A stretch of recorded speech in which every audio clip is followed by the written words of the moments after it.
ఎంత భయంకరమైన విషయం అండి. పిల్లలు ఆ విధానానికి వెళ్ళిపోతున్నారని అంటే నువ్వు బాగా చదివిస్తున్నావు, నేను నా కుమారుని బాగా చదివిస్తున్నాను అని నువ్వు అనుకుంటున్నావు, కానీ ఆ చదువుతో పాటు దేవుని జ్ఞానం నువ్వు నేర్పట్లేదు.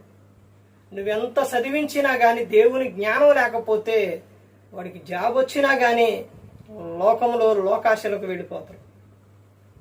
నువ్వేదన్నా చెబితే నీ మాట వినను. ఎందుకనంటే మొదటి నుంచి నువ్వు వాళ్ళ చదువుతో పాటు నువ్వు ఏమి నేర్పలేదు?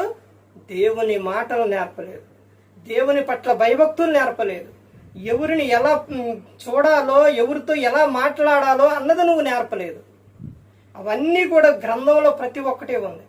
అలా నేర్పకపోవటం వలన రేపొద్దున బాగా చదువుకున్న తర్వాత అయినా, జాబ్ వచ్చిన తర్వాత అయినా ఏదన్నా ఒక తప్పు చేస్తే, ఏంటయ్యా ఇది, నువ్వు ఇంత చదువుకున్నావు కదా, మరి ఇంత కష్టపడి చదివించాం కదా, ఏంటి